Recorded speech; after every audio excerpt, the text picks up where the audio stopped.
누가 시작? 왜 십자가인가? 왜 십자가인가? 그렇죠? 예수님이 우리를 대신해서 십자가에 죽으심으로 우리 죄를 용서받았다. 그러니까 구원받았다 그럽니다.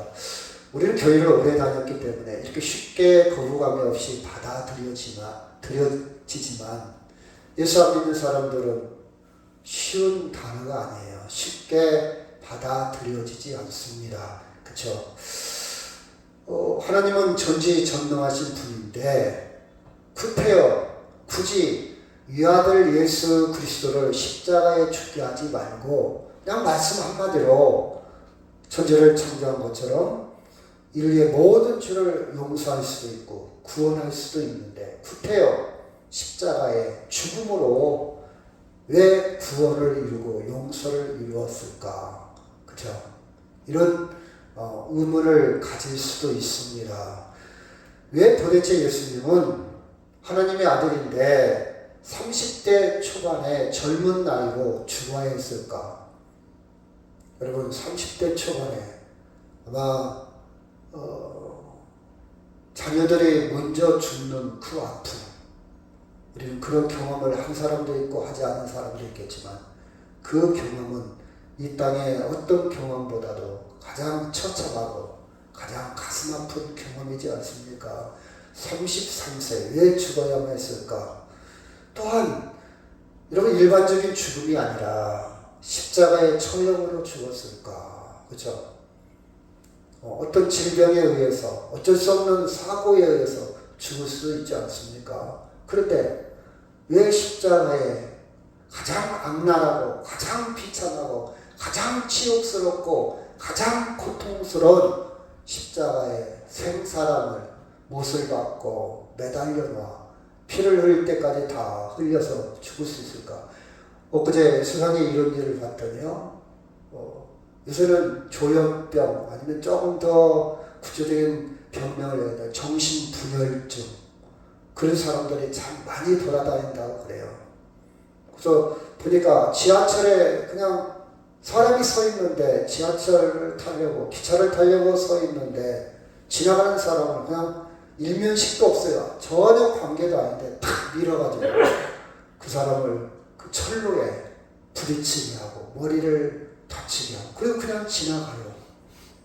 돈이 목적도 아니고 원한이 맺힌 것도 아니고 여러분 그냥 광주인가 순천인가도 그런 일이 일어났지 않습니까?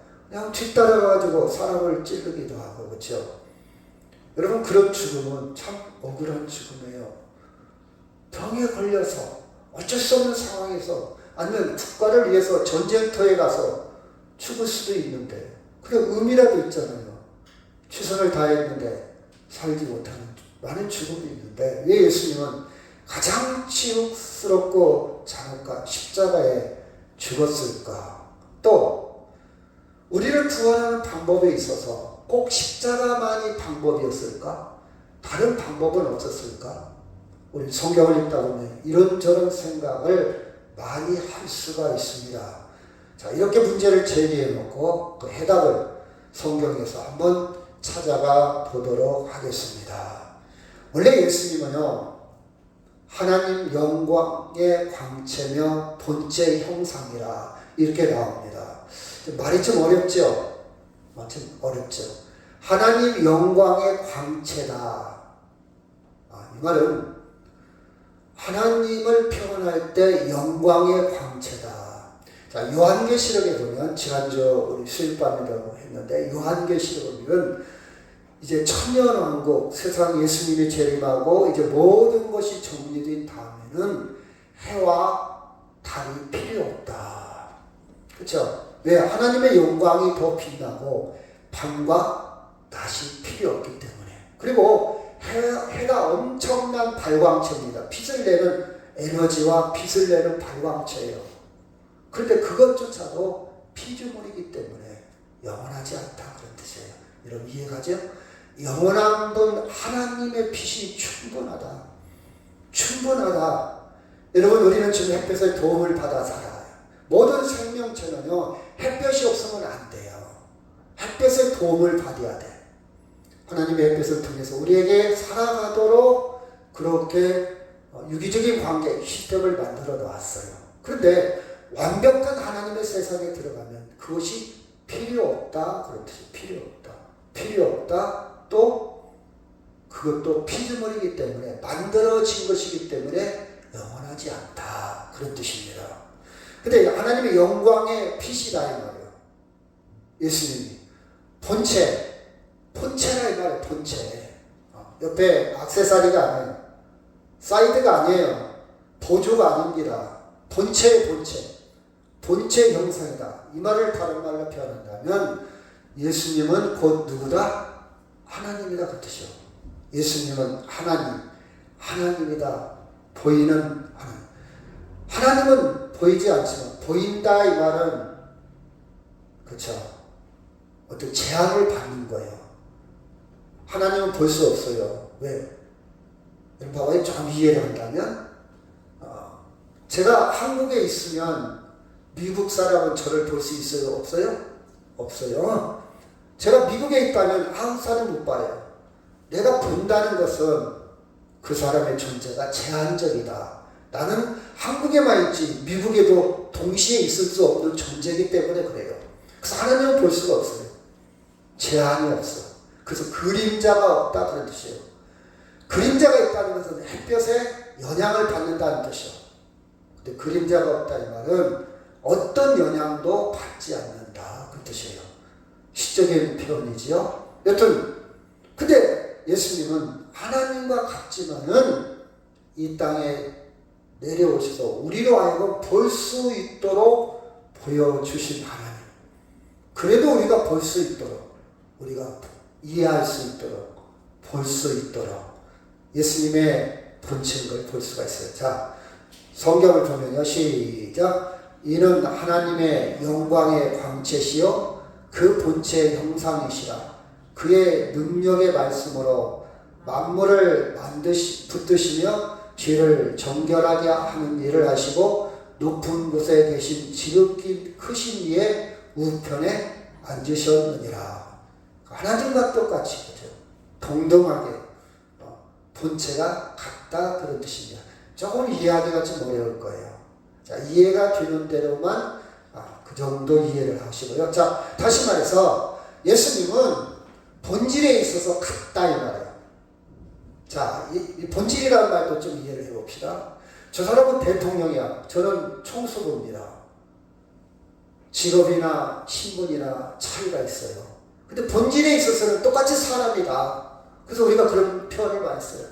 나를 위해고 사람 위에 사람 없고 사람 밑에 사람 없다. 본질에 있어서는 지도 죽고 나도 죽고 본질에 있어서는 똑같이 사람이다. 우리는 분류할 수 있어요. 계층화할 수 있어요. 계급화할 수 있어요. 거리감을 둘 수 있어요. 근데 본질에 있어서는 똑같다 이 말이에요. 물론 대통령 윤 씨고 나는 김 씨입니다. 달라요. 근데 본질에 있어서는 사람이다. 그때 본질이라는 말이 그런 뜻입니다. 하나님과 같다. 예수 그리스도께서 하나님의 뜻, 하나님의 계시, 하나님의 말씀이 그대로 드러났다. 예수님을 통해서 하나님의 모든 것이 그대로 예수님을 통해서 드러났다. 예수님이 보여주었다. 하나님의 계시라는 것은 계시, 열어서 보여주는 거예요. 계시. 하나님이 말씀, 하나님의 예언, 하나님의 뜻을 예수님을 통해서 그대로 드러났다. 예수님이 보여주었다. 그런 뜻입니다. 조금 힘들죠? 자, 2절 같이 한번 볼까요? 시작. 이 오늘 마지막에는 아들을 통하여 우리에게 말씀하셨으니 이 아들을 만유의 상속자로 세우시고 또 그로 말미암아 모든 세계를 지키셨느니라. 여기 보면요. 마지막 날. 그럼 언제 보여주었냐? 마지막 날. 정말 결과적으로 그런 뜻을 최종적으로. 자, 여러분 예수 믿는 사람이나 안 믿는 사람이나 똑같아요. 뭐 차이가 안 나요. 예수 믿는 사람도 가난하게 살기도 하고 병에 들기도 하고. 근데 마지막 날 이제 결과가 드러난단 말이에요. 마지막 날 언제? 정말 언제? 죽을 때. 지금은 똑같아. 안 들어. 그 예수님도 마지막 날 최종적으로 정말 그것을 우리가 좀 어려운 말로 종말론적이라고 정말 마지막 날 그때 예수님께서 하나님의 말씀 하나님의 계시를 종결 마무리했다 완성했다 그랬어요. 누가 완성했다고요? 예수님이. 언제? 마지막 날. 축구 경기를 엊그제 저는 보지를 못했고요. 엊그제 네바논인가요? 요르단인가? 어디예요? 요르단하고 축구했다고 그래요. 밤에 했으니까 볼 수는. 근데 뉴스만 봤어요. 그렇죠? 제 생각에는 이거 불안하다. 손흥민도 빠지고 또 옛날에 진 경험도 있고 엊그제 아시안게도 졌잖아요. 그리고 거기 홈이요 홈. 우리 원정을 갔다 이 말이에요. 질 것 같은 생각이 들어요. 근데 이상하게 제가 꼭 보면 지더라고요. 그렇죠? 제가 안 봐야 돼. 안 보면 이겨. 그리고 징크스가 있는 것 같아요. 여튼간에 뭐 새벽 예배가 있으니까 자야 되겠죠. 저는. 자, 그런 예감이 들어요. 질 것 같은데 승산이 어려운데 근데 최종적으로 아침에 뉴스를 딱 보니까 인터넷을 딱 켜보니까 2대0인가? 2대0이죠? 2대0으로 이겼어. 90분을 다 뛰고 90분 시간이 땡 휘스를 그렇죠. 호루라기를 심판이 딱 부는 순간 그 순간이 결정돼요. 졌냐 이겼냐 이게 종말론적이에요. 예수를 믿으나 안 믿으나 우리는 똑같이 생계를 위해서 또 열심히 세상을 살아갑니다. 그렇죠? 살아가요. 실패하기도 하고 성공하기도 하고 사업이 잘 되기도 하고 망하기도 하고 어떤 사람은 떵떵거리며 살기도 하고 어떤 사람은 참 힘들게 살기도 하고 근데 마지막 날 그렇죠? 예수님도 때로는 굶주리고 때로는 아프고 피곤하고 이 땅의 모든 것을 우리와 똑같이 경험해서 체휼이라는 한문으로 체휼했어요. 몸으로 우리의 모든 것을 다 느껴지고 그 최종적으로 십자가에 죽으셨어요. 우리가 똑같이 우리가 죽는 것과 똑같이 죽으셨어요. 그런데 그 마지막은 어떻게 됐냐? 종말론적으로 다시 뭐 했다고요? 부활했어요. 부활함으로 하나님의 생명, 영원한 생명, 죽어도 사는 육체는 죽지만 영원히 산다는 것을 우리에게 보여주셨다 이 말이에요. 그래서 2절 다시 한번 시작. 이 모든 날 마지막에는 아들을 통하여 우리에게 말씀하셨으니 이 아들을 만유의 상속자로 세우시고 또 그로 말미암아 모든 세계를 지으셨다. 상속이라는 말은 아버지의 유산을 이어가는 것이 상속자입니다. 아버지의 영원한 생명을 우리에게 이어주는 거예요. 죽어버려. 그렇죠? 우리에게 영원한 생명을 이어주는 상속자로 그렇죠. 상속자로 세우시고 또 그로 말미암아 모든 세계를 지으셨다. 완성했다. 예수님을 통해서 완성했다. 그래서 하나님의 말씀, 하나님의 뜻, 하나님의 계시를 예수 그리스도를 통해서 이것은 다른 말로 된다면 인류를 구원하는 내용입니다. 예수님이 이 땅에 오셔서 무엇을 했냐? 우리를 구원하는 일, 우리의 죄사함, 죄를 정결케 하는 일, 영원한 생명을 위해서 이 땅에 오신 거예요. 이게 본질입니다. 본질이에요. 제가 그 조금 전에 그랬잖아요. 예수 믿어도 가난하게 살 수도 있고, 예수 믿어도 사업에 실패할 수도 있고, 예수 믿어도 불합격할 수도 있습니다. 근데 그 본질이 아니에요. 본질은 우리의 죄를 정결케, 깨끗하게 하시고, 죄를 다 씻어주시고, 구원하는 일이 본질입니다. 왜 내가 예수 믿냐? 구원함에. 내가 왜 예수 믿냐? 죄사함에. 내가 왜 예수 믿냐? 영원한 생명 얻음에. 영원한 생명, 영생 얻음을 예수 믿는 본질입니다. 아멘? 여러분, 예수 믿는 것을 다른 데에 포커스, 초점을 맞추지 마세요. 예수 믿는 것을 다른 데 목적을 두지 마세요. 내가 예수 믿으면 건강을 얻고 예수 믿으면 잘 되고 그것은 본질이 아니야. 그 본질이 영원한 게 아니라 이 말이에요. 일시적인 거예요. 그렇죠? 일시적인 물론 그런 문제도 중요하겠죠. 근데 그것은 언젠가 사라지고 소진되고 없어지는 거예요. 그렇지 않아요? 여러분, 예수님이 하나님의 말씀, 하나님의 뜻, 계시를 완성했는데 그것은 우리를 뭐 하는 것이라고요? 구원하는 일이에요. 그렇죠? 구원하는 일입니다. 그래서 예수님을 통해서 구원이 완성되었기 때문에 예수님 다음엔 항상 뭐가 따라다닙니까? 예수 그리스도. 그리스도라는 말은 메시아라는 뜻이에요. 구원자. 예수 그리스도. 그렇죠? 구원을 완성했다.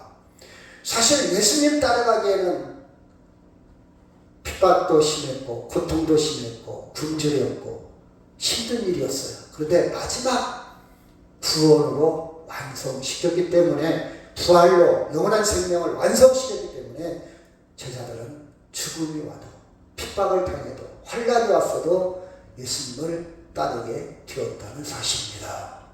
여러분이 그 의미를 잘 이해를 하고 예수 믿고 교회를 다니고 신앙생활 하기를 주의 이름으로 축원합니다. 아멘.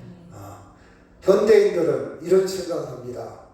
야, 구원자 필요 없어. 내 인생 내가 주인공이야. 내 운명 내가 알아서 멋지고 자유롭게 살아가고 있는데 제발 끼어들지 마. 태클을 걸지 마. 간섭하지 마. 내 마음대로 살 거야. 내가 인생의 주인공이야. 내 뜻대로 살아. 나 하고 싶은 대로 살 거야. 아무도 간섭하지 마. 현대인들은 이렇게 이야기합니다. 학교에서도 이렇게 가르칩니다. 네 인생은 너의 주인공이야. 너는 부모님의 대응품이 아니야. 부모님이 하라고 한다고 해서 너 부모님이 의사 되라고 해서 의사 되지 마. 네가 하고 싶은 거 해. 부모님이 자기의 욕망을 채우기 위해서 자기가 못 배웠으니까 자기가 출세를 못했으니까 너를 통해서 이용해 먹으려고 그런다. 말은 그렇지. 너 다 잘 되라고. 근데 네가 하기 싫은 걸 해봐. 너 행복하겠어? 정말 너 하고 싶은 거 하는 것이 인생이야. 이렇게 이야기합니다. 그렇죠?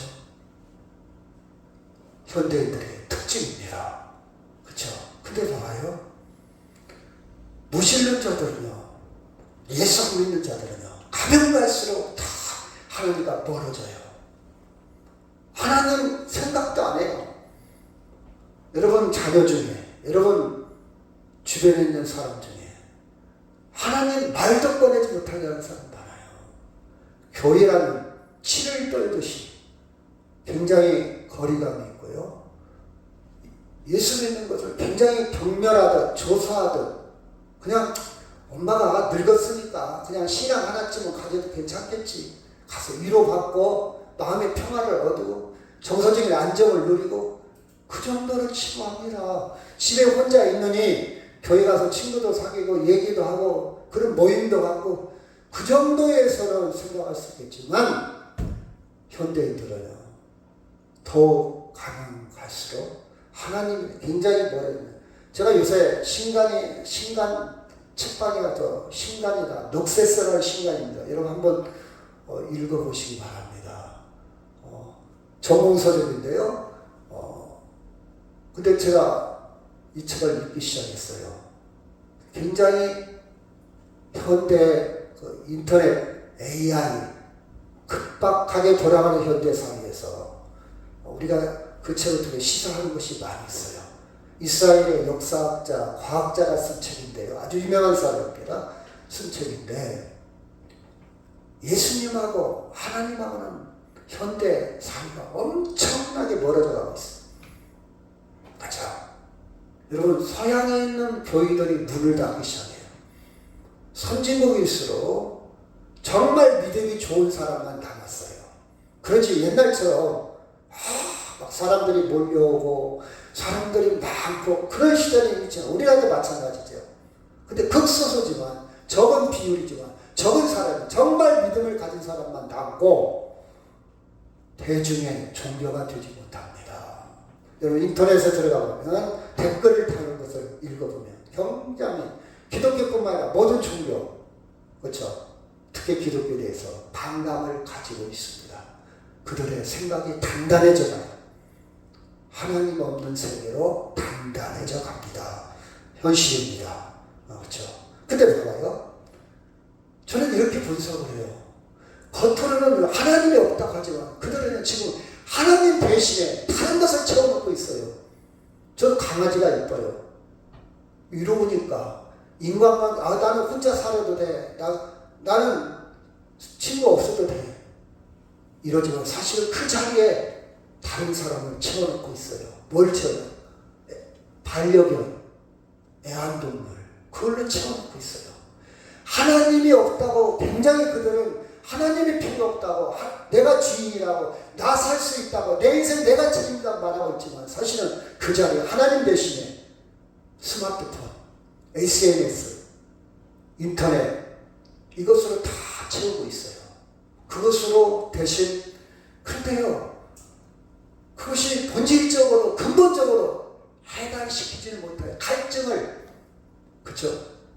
봐도 새로운 거 보고 여기저기 찾아보고 유튜브 막 여기저기 들어가보고 시간은 가고 이것도 보고 저것도 보고 그러지만 여러분 허전합니다. 공허합니다.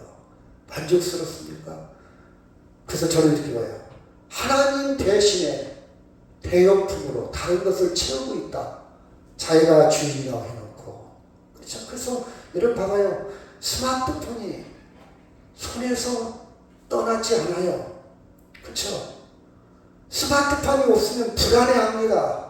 아니면 어떤 사람들은 막 제가 지난주에 만난 어떤 사람 얘기를 들어보니까 지난주에 축제를 많이 했잖아요. 막 전국적으로 축제 난리야 난리.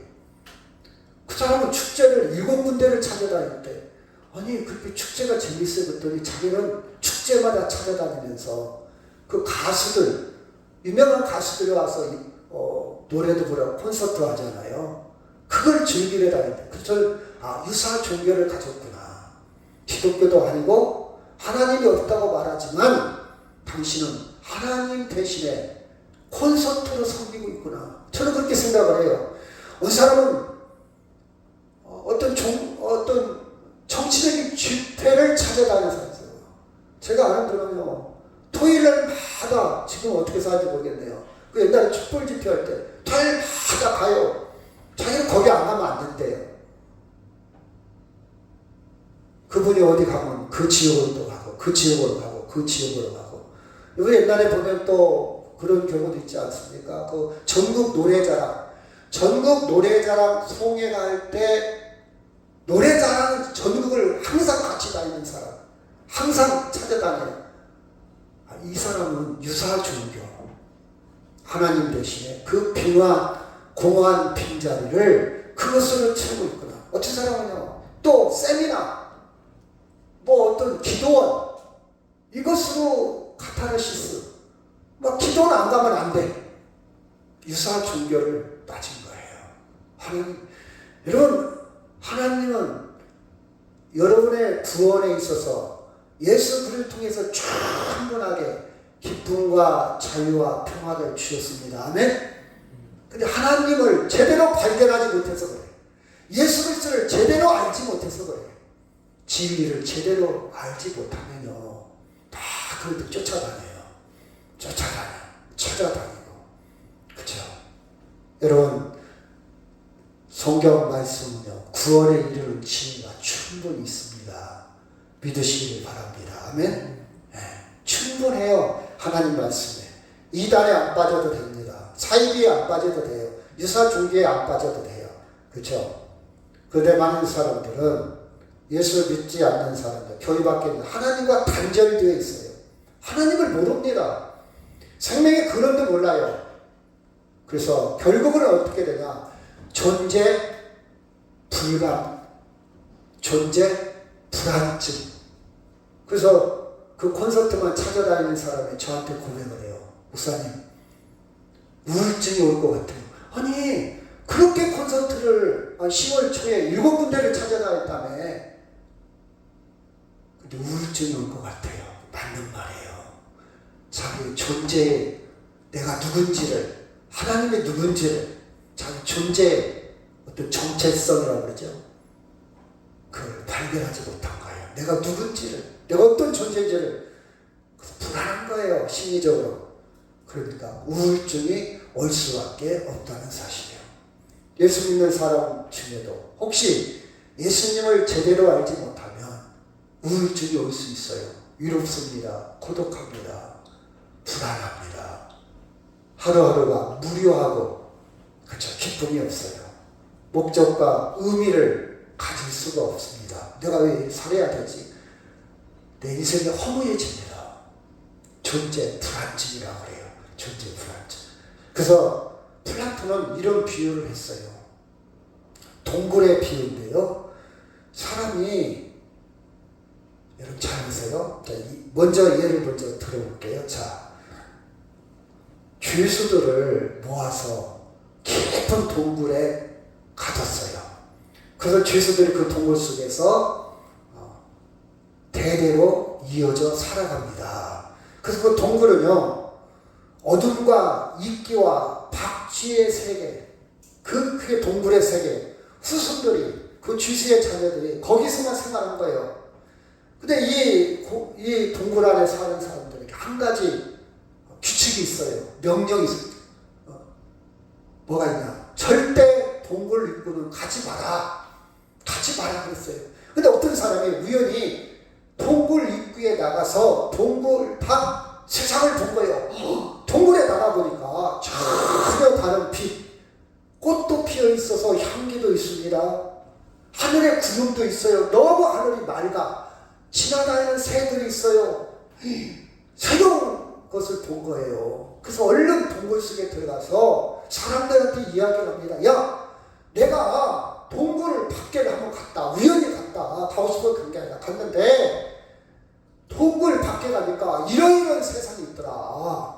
그랬더니 그 안에 막 소동이 일어납니다. 그게 진짜야 하면서 하는 사람도 있고, 너 동굴 밖에 갔지? 막 난리가 났어요. 그래서 어떻게 됐냐? 거기에 추장이, 대장이 그 사람을 딱 세워놓고 재판을 합니다. 너 동굴 밖에 나가지 말라고 그랬지. 입구에 가지 말라고 그랬지. 인민재판을 해요. 그래서 어떻게 됩니까? 처형을 시킵니다. 처형을 시켜요. 그리고 나서 동굴은 잠잠해집니다. 다시 평온을 찾습니다. 그렇죠? 플라톤은 이런 얘기를 합니다. 사람들이 그 세계에 빠지면 다른 세계를 못 본다. 어렸을 때부터 그것만 배우고 자라고. 제가 그래서 항상 그런 얘기 하잖아요. 고등학교 나와서 책 한 권만 읽은 사람, 굉장히 무서운 사람이다. 자기 고집이 강해요. 자기 세계, 자기 경험, 자기 지식이 강해요. 여러분, 엊그제 노벨 문학상을 받은 한강, 그 하루에 책이 얼마 팔렸냐? 30만 부가 팔렸어요. 책이 30만 부. 책을 사려고, 채식주의자, 그 책도 유명한 책인데요. 막 줄을 섰어요. 하루에 팔린 책이 30만 책. 나도 그 책 사봐야겠다. 책을 읽어야 됩니다. 책을 읽어야 돼요. 책 읽으면요, 치매도 안 걸려. 책을 읽어서 나를 좀 객관화시켜야 돼. 내 세계에 굳어져 있어. 막 내 세계만 오라. 내가 전부 오라. 그 사고방식으로만 생각해. 그 색안경으로만 세상을 봐. 힘들어요. 본인도 불쌍하고 다른 사람과 맨날 싸워. 다른 사람과 같이 살기도 힘들어요. 자기를 계속 끄집어내야 돼. 나를 끄집어내. 이 동굴에서 끄집어내서 세상을 봐야 돼. 그래서 내가 애들한테 그러면 두 가지 해라. 여행을 많이 다녀라. 될 수 있으면 선진국을 가라. 두 번째, 책 좀 읽어라. 책 좀 읽어라. 제가 그랬잖아요. 항상 하는 얘기지만 우리나라 주부들은 책 한 권도 안 봐요. 그냥 TV에 길들여져 있어. 맨날 이런 얘기만 하냐. 드라마 이야기, 연예인 이야기, 자식 자랑, 남편 이야기. 할 말이 없어. 그게 전부야. 맨날 그 얘기만 해요. 카페에 앉아서. 여러분, 책을 좀 읽어야 해요. 플라톤이 얘기하기를 우리의 인간은 인식이라는 말을 어떤 사물을 보고 판단하고 알아가는 데 있어서 한계가 있다. 무지에 갇혀있다. 편견에 갇혀있다. 그렇죠? 여기에 길들여지면 안 된다. 그래서 계속해서 개혁해야 된다. 계속해서 땅을 갈아엎어야 좋은 농작물을 수확할 수 있다. 땅을 계속해서 갈아엎어야 된다. 땅이 숨쉬도록, 미생물이 변화가 오도록, 걸음기가 들어가도록. 그렇죠? 경작해, 경작. 한문으로 경작해야 된다. 기경해야 된다. 그렇죠? 플라톤이 그런 얘기를 합니다. 갇혀 있으면 그런 얘기를 합니다. 여러분, 어딘가에 길들여 있으면 다른 세계가 눈이 돌아오지 않아요. 민주당에 갇혀있는 사람 무조건 민주당에 오라. 국민의힘에 갇혀있는 사람 무조건 국민의힘에 오라. 아무리 잘해도 박수 안 쳐요. 계속 나쁘게만 봐. 갇혀있는 거예요. 양쪽을 다 볼 줄 아는 거예요. 잘한 건 잘했고 못한 건 못했다고 저건 잘못했네. 저건 잘했네. 이런 마음이 전혀 없어. 그것은 정치인들은 다 알면서도 왜 그렇게 이용해 먹냐. 계속 상대를 끌어내리고 자기가 높아요. 정권 잡으려고. 근데 우리는 정치인이 아니잖아요. 그래서 저건 박수 칠 일이야. 저건 비판할 일이야. 저런 건 안 되지. 이런 생각을 가져야 돼요. 정치인들의 꼬임수에 선동에 끌려가면 안 돼요. 그렇지 않습니까? 이것이 책을 읽는 사람의 생각이요. 그 책을 안 보면요. 유튜브를 보더라도 꼭 자기가 좋아하는 유튜버만 봐. 그렇죠? 그러면 그쪽으로만 굳어지는 거예요. 동굴에 갇히는 거예요. 우리는 개방을 해야 돼. 그래서 공자도 중요한 거. 중용 가운데 서라. 치우치지 마라. 이쪽도 볼 줄 알고 저쪽도 볼 줄 알아야 된다. 이게 지혜로운 것이다. 그렇죠? 사랑하는 여러분, 우리는 한쪽에만 길들여지면 안 돼요. 한쪽에만. 그래서 교회 밖의 사람들은 이렇게 얘기합니다. 제가 이런 얘기를 하면 뭐라고 하는지, 야, 니들은 교회 안에서만 길들여져 있잖아. 세상을 너무 모르잖아. 너희들도 교회라는 동굴에 길들여 있잖아. 교회에서 한번 나와봐. 이 세상이 얼마나 재밌는 줄 알아? 아주 즐겁게 이 넓은 세상에 우리는 재미있게 산다. 왜 종교에 갇혀서 시베이트도 하고, 왜 종교에 갇혀서 이것도 하지 마라 저것도 하지 마라. 왜 이렇게 자유를 못 누려? 얼마나 세상이 좋은데. 또 주일 한번 빠지고 놀러 한번 가봐. 난리 나갈 것 같아. 이렇게 얘기합니다. 그렇죠? 언뜻 보면 다 맞아요. 맞는 것 같아요. 근데 보면 저는 이런 얘기를 하지. 야, 그러면 너는 정말 동굴 밖의 빛을 경험해봤냐? 너 그럼 성경을 한번 읽어봤냐? 그래, 좋아. 네 말도 맞다. 그러면 너는 세상에만 길들이 젖어 있지 성경을 한번 읽어본 적이 있냐? 물어봐요. 너 교회 안 다니지만 성경 한번 읽어봐라. 물론 교회 다니는 사람들 중에도 성경을 한 번도 안 읽은 사람도 있지만, 그 문제가 있지만, 너 정말 진지하게 읽어봐라. 여러분, 옛날에는 성경이 잘 팔렸어요. 굉장히 인기가 좋습니다. 후아디스라는 사람이 있어요. 야, 성경과 반대로 책을 쓰면 그것도 잘 팔리겠다. 이런 아이디어를 가지고 성경을 연구하기 시작했어요. 반대로 쓰려고. 성경을 읽다가 그만 예수 믿는 사람이 돼버렸어요. 그런 사람 참 많아요. 성경을 읽다가 빛을 발견한 거예요. 그쵸? 제가 그런 얘기합니다. 그러면 너 좋아. 내가 세상에 한번 구경도 해볼 테니까 너도 교회 구경 좀 한번 해봐. 성경을 한번 읽어봐. 그럼 성경을 읽다 보면 정말 빛이 뭔가, 진리가 뭔가, 생명이 뭔가, 길이 뭔가, 그걸 알게 될 것이다. 제가 책을 엄청 좋아합니다. 굉장히 좋아해요. 굉장히 좋아요. 근데 모든 책들은요, 구원, 영원한 생명을 주지는 못합니다. 이 땅에서 잘 살고 잘 먹고 행복하게 사는 것, 이 땅의 과정을 이야기하고 있습니다. 종말론적으로, 궁극적으로 마지막 얘기를 못하고 있어요. 왜? 그도 인간이기 때문에 그가 마지막을, 궁극적으로 종말을, 영원한 생명을 인간은 만들 수가 없습니다. 오직 하나님만. 그래서 저는 서점에 가서 계속 책을 빌려다 읽고 사설도 읽고 도서관에 빌려 있는데 읽으면 읽을수록 성경이 더 드러나.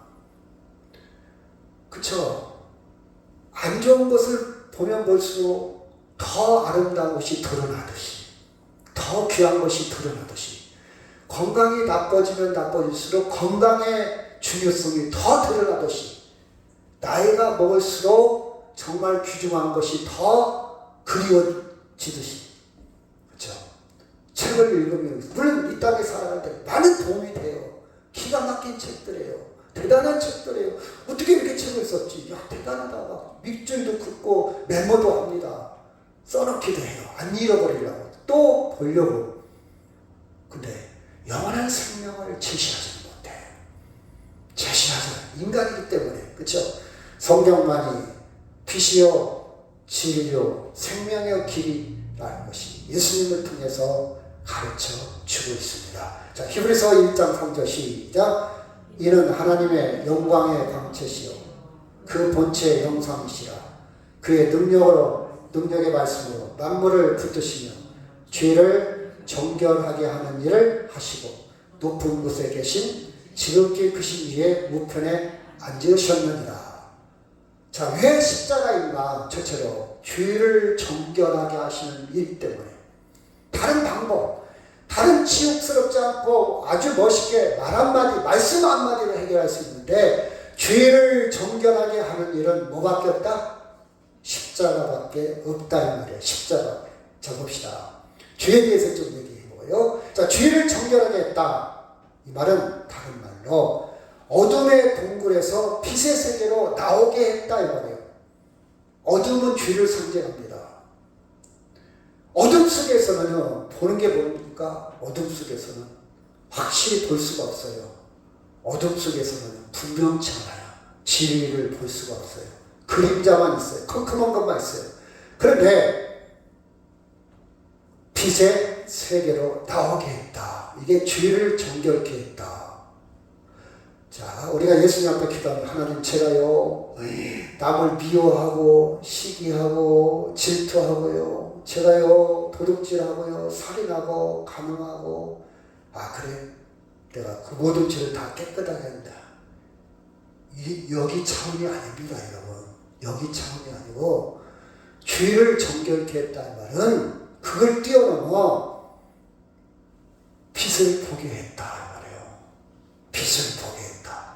조금 어렵죠? 자, 좀 이따 더 하면 이제 확실해집니다. 자, 죄가 정결하게 된다는 것은요, 야, 너 이제 죄가 없어. 하나, 둘, 셋! 죄가 없어. 이렇게 마술처럼 되는 게 아니에요. 그렇게 단순한 것이 아니라 이 말이에요. 죄를 깨끗게 하는 것은 단순한 게 아니에요. 예를 들어 봅시다. 여러분, 모든 죄는요, 대가를 치러야 돼. 대가.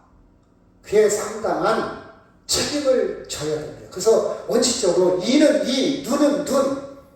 거기에 여러분도 그런 생각을 갖잖아요. 내가 저 사람이 1,000만 원을 내 것을 사기쳤으면 1,000만 원을 갚아야 되잖아요.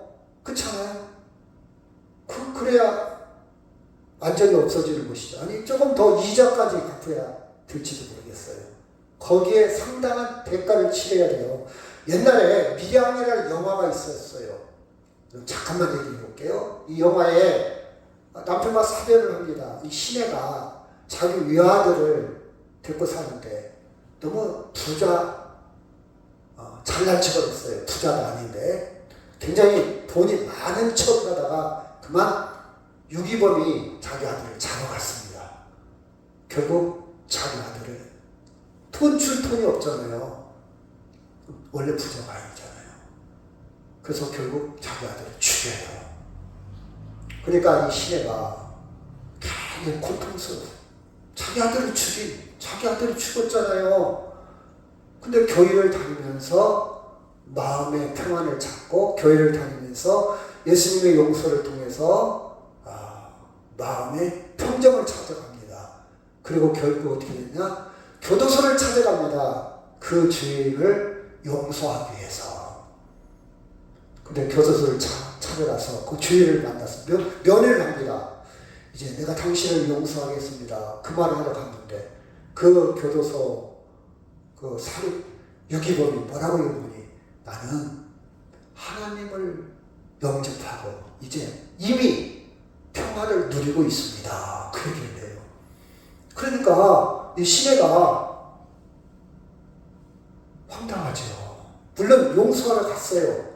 이제 내가 당신을 더 이상 미워하지 않겠습니다. 원망하지 않겠어요. 용서하러 갔는데, 그쵸? 그 유기범이 그 말을 면전에 나는 이미 평화를 누리고 있습니다. 그 영화 그 대목이 있어요. 여러분, 이 죄가 이렇게 쉽게 없어지는 겁니까? 여러분이 만약 신의 입장이라면 어떤 생각이 들 것 같아요? 이건 아닌데, 그쵸? 너는 그렇게 쉽게 용서가 되나? 네 안에서? 그쵸? 그럼 우리가 교리적으로 접근하기보다는 여러분 이 죄가 이렇게 쉽게 우리가 죄를 짓고 하나님 앞에 회개해야 되겠죠. 그쵸? 근데 너무 쉽게 회개해요. 이 말은 진정성 없는 회개한다 이 말이에요. 하나님 제가요 죄졌어요. 그리고 또 해. 이게 정말 회개일까? 진정성 있는 회개일까? 그렇죠? 이것을 다른 말로 값싼 은혜를 누리는. 여러분 은혜를 값싸게 싸구려로 누리지 마세요. 하나님의 은혜를 좀 무게감 있게 진정성 있게 누리시기를 바랍니다. 아멘. 그래서 우리가 회개를 하면 그 다음에는 좀 고민을 좀 해야 되잖아요. 이건 말은 뭐냐? 평화를 누리지 말라는 뜻이 아니라 그 죄를 안 지키기 위해서 다시금 반복하기 위해서 우리는 갈등점이 있어야 할 거 아니에요. 그렇죠?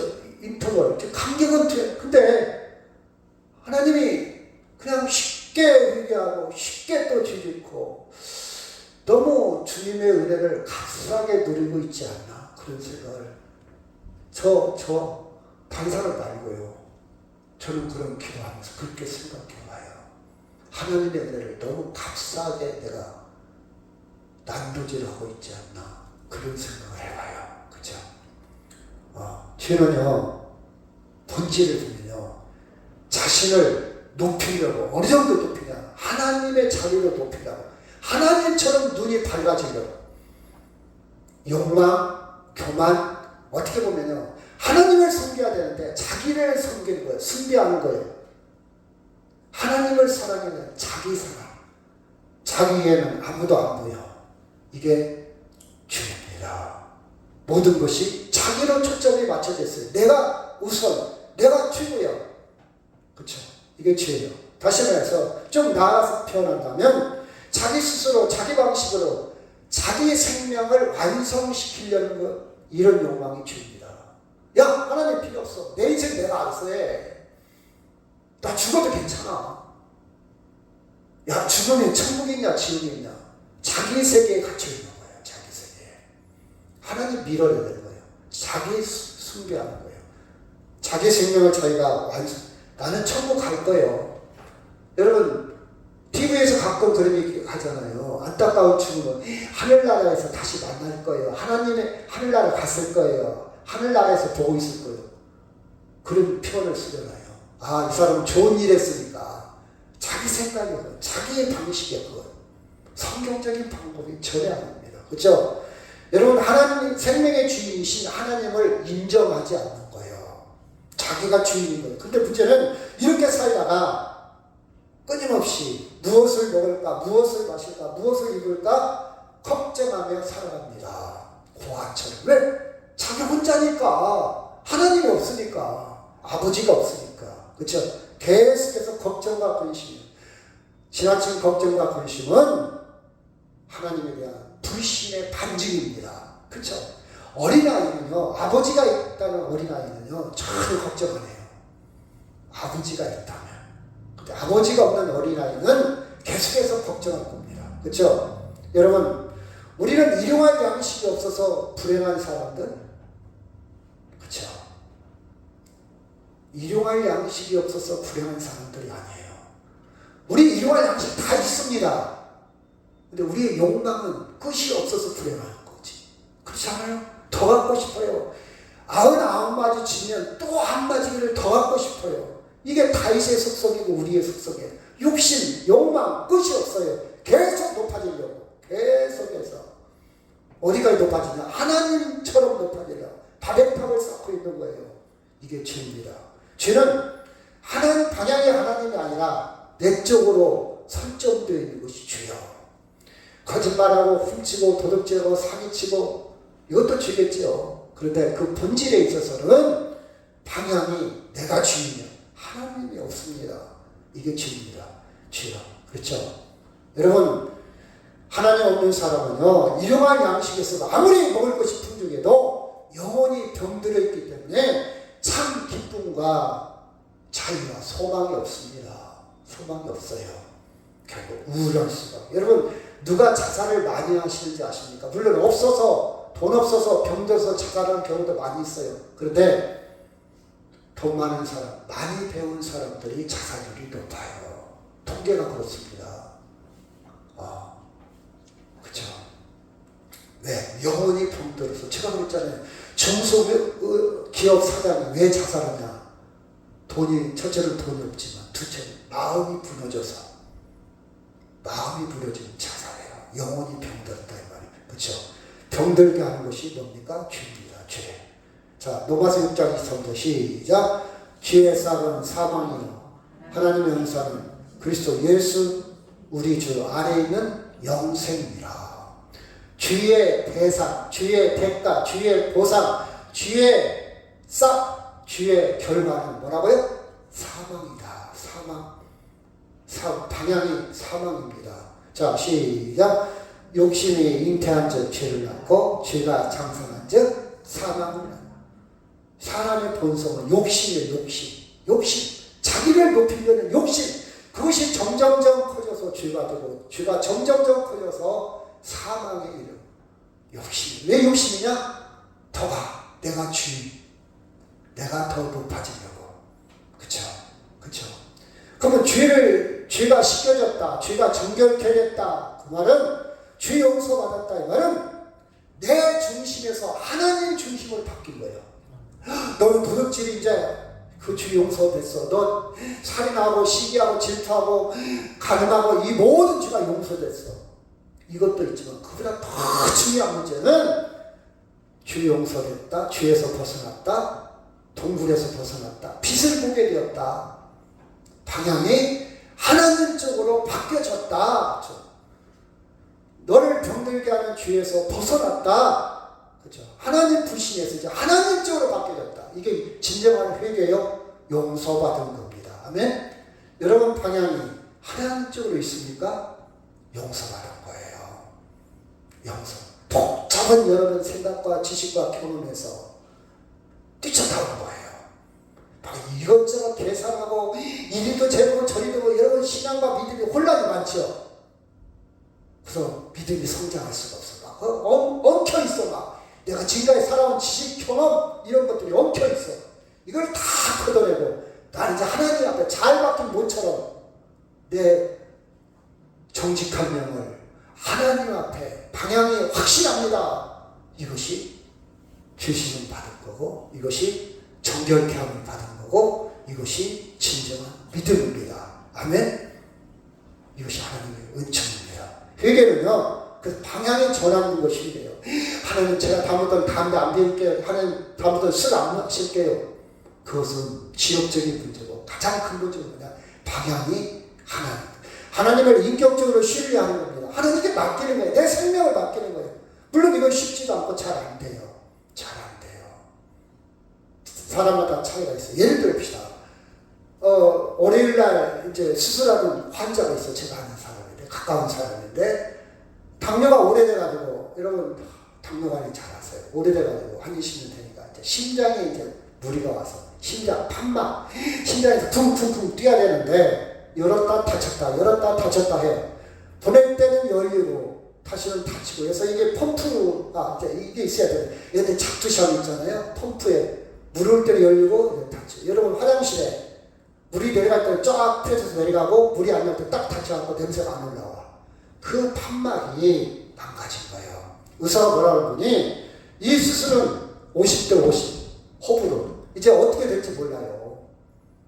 수술 더 악화될 수도 있어요. 여러분, 물론 의사가 정확하게 얘기하는 것이고 또 법적으로도 책임을 져야 되니까 어떻게 보면 의료사고 같은 게 있잖아요. 그래도 사인은 하시오. 당신 하고 싶으면 사인하세요. 위험성이 있습니다. 의사도 한계가 있잖아요. 최선을 다했는데도 결과가 안 좋을 수도 있어. 그래도 난 하고 싶다. 왜? 점점 폐가 물이 차올라오니까 안 할 수도 없어. 그렇죠? 자, 수술실에 들어갑니다. 마지막인 것 같아. 이럴 때 수술실에 들어가기 전에 하나님을 경험하는 경험치는 다 달라요. 어떤 사람은 편하게 들어가는 사람이 있어. 예수 믿는 사람들 중에 어떤 사람은 예수 믿어도 불안해하는 사람이 있어요. 눈물이 뚝뚝 흘리며 하는 사람도 있고 다 다르다 이 말이에요. 믿음에 따라 하나님의 경험이 다 달라요. 그쵸? 똑같은 예배당에 앉아있지만 또 성경을 정말 제대로 예수님에 대해서 제대로 배웠고 정말 예배와 하나님 말씀과의 관계가 평소에 하나님과 친밀하고 원활하고 가까이 지냈던 사람은 기도도 잘 나와요. 그렇죠? 평안을 누립니다. 세계관을 알아요. 인생을 알아요. 인생이 뭔지도 알아요. 다 알아요. 죽음을 두려우지도 않습니다. 죽음은 과정이다. 과정, 하나님 나라에 가는 과정이고, 제가 항상 얘기해요. 죽음은 계란 껍질이 깨지면서 병아리가 들어가는 깨지는 과정이다. 너무 확실해요. 두렵지 않습니다. 평안을 유지 않습니다. 그런데 죽으면 내가 말로는 자기는 오래 살 마음이 없대. 그러면서도 죽으면 난리치는 사람 많지요. 쉬운 게 아니에요. 쉬운 게 아니에요. 다시 말해서 말씀으로 예수님을 제대로 배웠고 제대로 예배드렸고 제대로 하나님과 관계, 말씀과 기도로 하나님의 속성이 비중이 큰 사람은 평안을 많이 누릴 것이고 교회는 다니긴 다 있어도 그냥 예배 시간에 졸기나 하고 다른 생각이나 하고 그쵸? 적당하게 교회 다니는 사람들 현실에 딱 부딪히면 굉장히 힘들 겁니다. 이것은 사업의 실패나 배신이나 실증이나 사용선고나 현실적 문명에 다가올 때 하나님에 대한 경험이 다 달라요. 그렇죠? 하나님과 함께하는 경험이 다 달라요. 우리는 어떤 운명에 떨어져도 하나님이 우리와 함께한다는 사실을 결정짓는 사건이 뭐냐? 예수 그리스도의 십자가. 자, 결론을 말합니다. 왜 십자가에 죽어야 되냐? 최악에 내려가도 다시 부활이 있다. 그걸 보여주려고. 본을 보이려고. 아멘? 왜 십자가에 죽어야 되냐? 죽어도 산다는 것을 보여주려고. 십자가처럼 가장 고통스럽고 치욕스럽고 힘든 상황에 네가 내려간다 할지라도 너는 영원한 생명 얻는 데는 아무런 문제가 되지 않아. 믿음이 있다면 그것을 보여주려고 예수님은 굳이 십자가에 돌아가셨다는 사실입니다. 아멘. 이 은혜가 여러분이 이해가 되고 받아들여지고 믿어진다면 이 땅의 삶이 십자가와 같은 상황이 온다 할지라도 찬송할 수 있습니다. 예배당에 나올 수 있어요. 제가 엊그제 만난 사람이 하나 있는데 막 자기는 아침마다 애들이 전화를 한대요. 그래서 그랬죠. 저하고 나이가 똑같거든요. 아니 남편 없어요? 그랬더니 작년에 죽었대. 아니 근데 왜 내색을 남편이 아픈 내색을 안 했잖아요. 갑자기 돌아가셨어요? 아니에요. 취장암으로 4년 동안 고생했대요. 근데 남편이 자기가 죽으면 힘들 것 같아 계속 밖으로 내보냈다는 거예요. 모임도 가라, 어디도 가라, 어디도 가라. 그래서 자기가 나와서 절대 내색을 안 했고 같이 웃고 한쪽에서는 어둠을 제가 못 봤을 뿐이지 몰랐어. 그쵸? 죽었다는 거예요. 그쵸? 여러분, 우리는 이 땅에 사는 동안 사람마다 다 달라요. 느낌이 다 달라요. 경험이 다 다릅니다. 표현이 다 달라요. 얼굴에 나타나는 게 달라요. 행동이 달라요. 그쵸? 근데 예수 그리스도의 십자가의 죽음은 최악의 상황이 있다 할지라도 너는 영원한 생명을 맛볼 것이다. 그걸 보여주기 위해서 최하의 최악의 상황까지 죽음을 당하셨다는 사실. 말씀 한마디로 구원할 수도 있고 말씀 한마디로 우리 죄사함을 줄 수도 있었겠지만, 그렇죠? 자, 히브리서 시작. 오직 우리가 천사들보다 잠시 동안 못하게 하시는 이분 자 곧 죽음의 고난 받으심으로 말미암아 영광과 존귀로 관을 쓰신 예수를 보니 이를 행하심은 하나님의 은혜로 말미암아 모든 사람을 위하여 죽음을 맛보려 하시라. 야, 우리한테 죽음을 맛보게 하려고, 야, 죽음이 이런 거다. 하지만 부활한다. 이걸 맛보게 하려고 예수 믿는 사람들한테 맛보게 하고 샘플로 십자가에 예수님이 죽으셨다. 아멘? 그래서 예수 믿는 사람들 여러분한테 뭐 십자가에 죽냐? 안 죽어도 니들 구원할 수 있잖아. 왜 십자가가 그렇게 중요하냐? 아, 예수님이 우리가 두려워할까봐, 우리가 염려할까봐, 우리가 걱정할까봐 맛보기로, 샘플로, 그쵸? 아담의 첫 열매로 그렇게 십자가에 죽으심으로 그 죽음이 찾아와도 놀라지 말라고, 그 죽음이 찾아와도 당황하지 말라고, 슬퍼하지 말라고, 맛보게 하려고 십자가에 죽게 한 거야. 여러분 이렇게 대답하시기 바랍니다. 그래서 여러분이 예수님의 십자가를 맛보고 나서 맛보면 세상이 무섭지 않아. 세상이 힘들지 않아. 견딜 수 있어요. 극복할 수 있어요. 아멘? 네. 자, 그러므로 시작. 그러므로 만물이 그를 위하여 또한 그를 말미암아 네가 많은 아들들을 이끌어 영광에 들어가게 하시는 일에 그들의 구원의 창시자를 고난을 통하여 온전하게 하심이 합당하다. 구원의 창시자가 된 거예요. 사랑하는 여러분, 그 예수님을 가까이, 그 예수님을 계속 묵상하며 그 예수님을 잘 배워서 예수님의 십자가를 맛봄으로 평안을 누리고 영생의 확신을 갖고 하나님께 다 위탁하고 이제 믿음으로 살아가는 전하는 되기를 주의 이름으로 축원합니다. 우리 다 같이 통성으로 기도합니다. 왜 십자가에 죽어야 되는지 이제 알았습니다.